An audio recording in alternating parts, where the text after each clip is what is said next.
Le Grand Matin Sud Radio, 5h-10h. Patrick Roger, Cécile de Ménibus. 7h43, merci d'être avec nous sur le Grand Matin Sud Radio. Nous recevons aujourd'hui Jean-Christophe Lagarde, qui est député de Seine-Saint-Denis et président de l'UDI. Bonjour Jean-Christophe Lagarde. Bonjour monsieur Roger. On va parler de l'université d'été de votre parti, qui va avoir lieu à Port-le-Cat ce week-end, à partir de demain me semble-t-il. C'est ça. De vos amours avec Emmanuel Macron l'année dernière, visiblement un peu de désenchantement. On va en reparler dans un instant, mais tout d'abord, on vient d'en parler dans le journal. Depuis quelques jours, ça fait beaucoup de bruit quand même aux États-Unis. Un membre de l'administration Trump confirme que le président est dangereux, président Trump, et que face à ses pires penchants, bien, il y a de la résistance de l'intérieur. Comment vous jugez, vous, Donald Trump ? Je pense d'abord que ce que vous évoquez est l'événement mondial le plus important qui finalement passe relativement inaperçu vu son importance. Dans une campagne populiste comme on en connaît dans d'autres pays, en Grande-Bretagne, en Hongrie, en France, récemment à l'élection présidentielle, un type manifestement incapable d'être président de la République, je parle de Donald Trump, d'être président des États-Unis, oui. A été élu. Depuis, sa présidence est absolument erratique quand on la regarde de l'extérieur.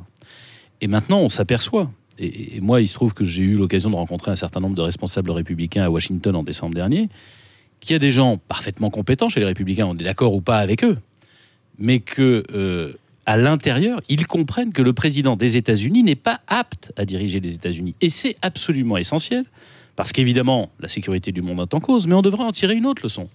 Chaque élection présidentielle américaine, on regarde, nous tous, les Français, les Européens, on regarde l'élection américaine à la télévision pour savoir ce que les électeurs du Texas, de l'Arkansas, du Wyoming ont choisi. On choisit pour eux, mais en réalité, on choisit aussi pour nous, puisque nous dépendons pour partie de ce que font les États-Unis. Et puisque nous avons rassemblé 500 millions de personnes, de citoyens au sein de l'Union européenne, le boulot de l'Union européenne... Enfin, rassemblé, il y a des divisions en ce moment. Oui, mais je parle des citoyens, je ne parle pas de dirigeants politiques. Le boulot de l'Union européenne, le projet européen de mon point de vue, ça devrait être de faire en sorte que nous soyons moins dépendants des États-Unis, moins dépendants d'un type comme Donald Trump, ou de celui que les Américains se choisiront la prochaine fois, pour gérer nos propres intérêts, nous défendre contre ça. Au lieu de ça, j'apprends à la rentrée que l'Europe s'occupe de l'heure d'été. Excusez-moi de vous dire que l'Europe n'a pas à s'occuper de l'heure d'été, mais par contre, elle devrait faire en sorte que nous ne soyons pas dépendants pour la défense, pour la stratégie industrielle, pour la stratégie commerciale, énergétique, pour les recherches, pour les nouvelles technologies, à ce point des États-Unis. Oui. Les États-Unis, c'est un pays ami, mais ils peuvent aussi... péter les plombs, si j'ose dire, et élire un président c'est un peu le cas. dangereux c'est pour un peu nous. Le cas avec Donald Trump. Donc, est-ce que Emmanuel Macron devrait montrer une autre attitude vis-à-vis de Trump ? Comment il joue ? Le général de Gaulle disait qu'on n'avait pas de relation à l'étranger autrement qu'avec des États, pas avec des gouvernements. Trump dirige en ce moment les États-Unis, Emmanuel Macron doit avoir des relations avec Trump, il n'a pas le choix. Et moi, je parle de ce que nous, citoyens, nous, responsables politiques, nous, société civile, nous devrions faire pour être plus forts et ne pas dépendre de ce type-là. Je ne veux pas que l'électeur du Texas ou de l'État de New York décide à ma place de mon propre avenir. Or, c'est ce qui est en train de se passer. Pourquoi ? Parce que Trump est en train de dire avec qui on a le droit de commercer. Parce que Trump est en train de lancer une guerre commerciale qui aura un impact sur notre croissance et sur notre emploi. Parce que Trump décide trop de choses pour nous. Indirectement, cet électeur du Texas ou de l'État de New York décide pour nous. Est-ce qu'on reprend en main nos propres affaires ? Voilà, en fait, la vraie question. Oui, allez, revenons en France avec la course au perchoir à l'Assemblée nationale, avec le départ de François de Rugy comme ministre. Vous, le centriste, vous pourriez être candidat ? Non. Pourquoi ? Je vais vous expliquer, c'est qu'il y a une mauvaise habitude qui a été prise à l'Assemblée nationale depuis une vingtaine d'années maintenant, c'est que le président de l'Assemblée nationale, qui est le président de tous les députés, n'est élu que par le groupe de la majorité. Pourquoi ? Parce que depuis 2002, il y a un groupe qui a la majorité absolue à l'Assemblée nationale, et ils se débrouillent entre eux. Je regrette cette pratique. Je trouve ça dommage, parce que le rôle du président de l'Assemblée nationale, il est double. À la fois, il faut défendre l'institution parlementaire vis-à-vis des Français, parce que on a une culture en France où on n'aime pas le Parlement. On aime bien fantasmer sur le président et détester le Parlement. C'est la culture française. Bon. Mais il doit défendre l'institution vis-à-vis du gouvernement, qui a des exigences, et il faut qu'il y ait un contre-pouvoir. On l'a vu cet été avec l'histoire Benalla. Il faut un contre-pouvoir, et malheureusement, dans notre pays, il n'y a pas de contre-pouvoir. Mais le rôle principal du président de l'Assemblée nationale, c'est de permettre à l'opposition de s'exprimer, bref, de protéger l'opposition face à la majorité. Il y a eu depuis que je suis député, deux très bons présidents de l'Assemblée nationale qui ont réussi ce rôle-là. Je pense à Jean-Louis Debré et je pense à Claude Barthelone. Et très franchement, On va pas me demander mon avis, mais permettez-moi de le donner. Moi, je souhaite que ce soit Richard Ferrand qui devienne président de l'Assemblée nationale, parce que je pense que ce sera un bon président de l'Assemblée nationale. Mais il sera quand même au service d'En Marche. Mais totalement. Attendez, quand Claude Barthelone était président de l'Assemblée nationale, il était socialiste, il était quand même au service du Parti socialiste. Parce qu'il a montré à la fois de la solidité dans la capacité à conduire son groupe, mais surtout de la capacité à discuter avec les autres groupes. Vous seriez étonné de voir que Richard Ferrand est en situation de parler à Jean-Luc Mélenchon bien plus que ne l'était M. de Rugy pour trouver des façons de fonctionner. C'est pas la question de se mettre... Et vous avez vu, il y a encore aussi une plainte contre lui. Si je peux me permettre. Oui. C'est pas la question de savoir... est-ce qu'on se met d'accord sur le fond politique ? Mais est-ce qu'on est capable de débattre dans de bonnes conditions pour que les Français aient toutes les données d'un problème pour se créer leur opinion ? C'est ça le boulot du président. Et ça, je crois que Richard Ferrand saura mieux le faire que des gens qui n'ont ou pas l'expérience ou tout simplement pas le niveau. Bon, vous soutenez Jean-Christophe Lagarde, Richard Ferrand ce matin. Je soutiens. De toute façon, c'est En Marche qui va décider. Mais pardon, je suis député. Je subirai quoi qu'il arrive le président qu'ils se choisiront. Les Français ont le droit de savoir qu'un président de l'Assemblée nationale, ça doit être utile.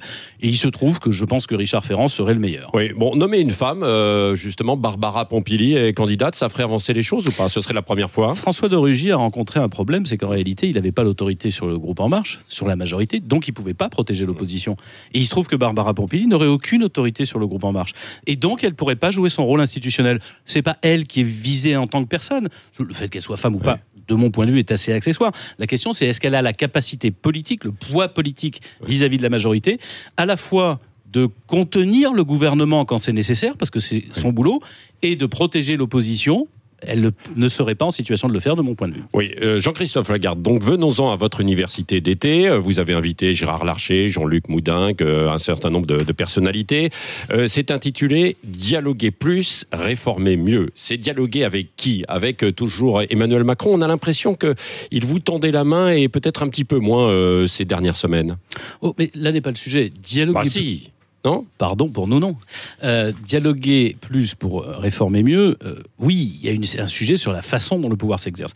Nous ne croyons pas que le pouvoir jupitérien est la solution pour la France. Regardez, depuis 40 ans, nous sommes le pays qui avons le moins de réformes, alors que de toutes les démocraties occidentales, nous avons le président qui a le plus de pouvoir et le moins de contre-pouvoir en face de lui. Ce système est inefficace.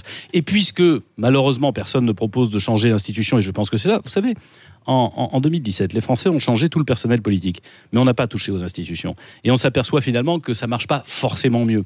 La réalité, c'est qu'on a un problème institutionnel, et que tant qu'on n'a pas un pouvoir plus équilibré, un président quel qu'il soit, c'est pas que Macron dont je parle, croit qu'il peut tout changer tout seul, alors qu'en réalité, il a besoin de la société. Et lors de nos universités d'été, nous avons des rencontres avec un certain nombre d'élus, notamment sur l'Europe. Mais nous avons aussi, avec l'ensemble, Gérard Larcher, le président du Sénat, l'ensemble des associations des élus locaux, auxquels ce pouvoir ne fait pas assez confiance pour pouvoir faire bouger le pays. Parce que c'est sur le terrain qu'on fait bouger le pays, c'est pas rue du Faubourg Saint-Honoré. Et nous avons aussi, personne ne l'a regardé, mais permettez-moi de vous le dire, nous avons aussi une rencontre avec les syndicalistes, les responsables d'entreprise. Parce que si on veut que l'économie française se libère et bouge, le gouvernement est utile, mais il ne peut pas être seul, parce qu'à ce moment-là, s'il n'y a pas d'adhésion des syndicats réformistes, du MEDEF qui a changé de direction et qui est prêt à participer à une réforme, à ce moment-là, le pays ne bougera pas, on fera pas reculer le chômage et les Français n'iront pas mieux. Bon, d'un mot, Jean-Christophe Lagarde, donc dialoguer avec qui alors, Macron ou dialoguer les avec les corps intermédiaires, dialoguer avec les élus locaux, et les Républicains aussi. Dialoguer avec la France d'en bas. Oui. Avec les Républicains, moi j'ai aucun problème à dialoguer avec Gérard Larcher. Oui. Après, Laurent Wauquiez ? Évidemment non. Oui. Sa ligne politique qui est tellement proche de Madame Le Pen est tellement loin de nous. D'ailleurs, donc Valérie Pécresse plutôt, qui sera avec. Il y a chez les Républicains. Oui, qui sera avec Alain Juppé ce week-end, pas très loin de chez vous. Je ne comprends pas toujours pourquoi. Il y a chez les Républicains des gens qui y sont restés et qui sont parfaitement estimables et dont la ligne politique serait compatible avec la nôtre. Oui. Il y a à la direction des Républicains, parce qu'après tout c'est la direction qui compte, des gens qui ont pris une orientation politique qui les conduit vers l'extrême droite et dont on voit à travers la campagne interne des jeunes républicains qu'il y a déjà chez les républicains des gens qui veulent être alliés à l'extrême droite. Oui. Nous ne l'accepterons jamais et nous n'avons rien à voir avec ces gens-là. Pour les élections européennes, vous allez exister avec votre propre liste ou pas ? Écoutez, c'est le débat que nous ouvrons alors aux universités l'été et qu'on conclura en décembre ou en janvier. Mais moi, vous en avez envie quand même. Je veux dire une chose. Je ne vais pas faire les élections européennes avec un objectif de politique intérieure. Or, qu'est-ce que je constate en cette rentrée ? C'est qu'il y a déjà des gens comme Mélenchon qui disent que ça va être un référendum anti-Macron. d'autres qui disent qu'il faut faire une liste pro-Macron. Pardon de le dire, ceux qui voteront aux élections européennes dans un référendum anti-Macron sont déjà les cocus du scrutin. Parce que la vérité, c'est qu'au lendemain des élections européennes, la ligne politique de M. Macron sera la même. En revanche, la question est, qu'est-ce que nous envoyons au Parlement européen pour faire quoi ? Est-ce qu'on change l'Europe qui existe aujourd'hui et qui est impuissante et qui, comme je le disais, s'occupe de l'heure d'été plutôt que de faire en sorte que M. Trump nous botte pas les fesses matin, midi et soir, qu'on ne dépende pas de M. Poutine, que M. Ping ne soit pas en train de nous dicter ses conditions ou de racheter un certain nombre d'infrastructures européennes. La question est très sérieuse. Pour nous, l'élection européenne, c'est est-ce que nous sommes capables de reconquérir notre indépendance, notre souveraineté vis-à-vis du reste du monde. Vous n'excluez pas donc cette il est liste, naturel. Attendez, je vais vous répondre autrement. Il est parfaitement naturel qu'un parti politique comme l'UDI, qui croit dans l'Europe, qui pense que c'est en fédérant l'Europe sur un certain nombre de sujets, puisse présenter sa liste aux élections européennes. Nous sommes en train d'y travailler. Oui, le mot de la fin avec Cécile de Ménibus. Jean-Claude Lagarde, Jean-Christophe, pardon. Les champions du monde arrivent ce soir.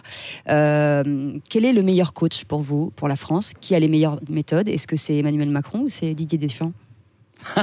Pour l'équipe de France, je parle de l'équipe de France de football, incontestablement Didier Deschamps. Et pour le reste pour le coacher, entre guillemets, l'équipe nationale au sens présidentiel de la République, je pense qu'Emmanuel Macron est sans doute meilleur que Didier Deschamps. Cela dit, je pense qu'il a des progrès à faire, parce que pour coacher une équipe, il faut considérer toute l'équipe.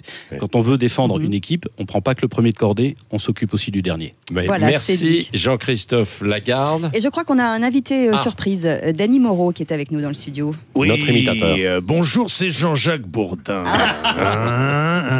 Échappé de mototaxi et de Brel FM. Jean-Christophe Lagarde, vous avez déclaré, vous êtes engagé en politique en envoyant à l'âge de 16 ans une lettre à Raymond Barre. Une lettre à Raymond Barre. Ma question est simple. Comme vous ne semblez pas avoir eu de jeunesse, est-ce que pour cette raison, aujourd'hui, vous êtes favorable à la légalisation du cannabis ? Alors, c'est vraiment une question à la Bourdin, parce qu'elle n'a pas grand-chose à voir l'une avec l'autre. Mais pour être sérieux, d'abord, si j'ai écrit à Raymond Barre, c'est qu'à l'époque, les mails n'existaient pas et que je pensais que c'était un type raisonnable et que malheureusement la France a raté. Ça n'empêche pas d'avoir une jeunesse que de faire de la politique, parce qu'on peut faire des choses sérieuses et s'éclater à côté. Et dernière chose, oui, je suis favorable à la légalisation du cannabis, et je vais vous dire pourquoi. Parce que je constate que dans tous les pays où on a légalisé le cannabis, il y a moins de consommateurs qu'en France. Et moi, j'en ai marre qu'on soit en permanence à se donner bonne conscience en disant c'est pas bien le cannabis. Bien sûr que c'est pas bien, bien sûr qu'il faut pas consommer de drogue. Mais quand on l'interdit, on l'empêche pas. Et quand on l'autorise, on le régule et on diminue la consommation de nos gosses. Or, la question qu'on devrait se poser, c'est pas de se donner bonne conscience, c'est est-ce qu'on sauve nos gosses ou pas ? Ok, fais tourner Jean-Christophe. Merci. Jean-Christophe Lagarde était notre invité ce Dany matin. Moreau qu'on retrouve à 8h20, 7h56. Merci d'être avec nous, à tout de suite. Le Grand Matin Sud Radio, 5h-10h. Patrick Roger, Cécile de Ménibus.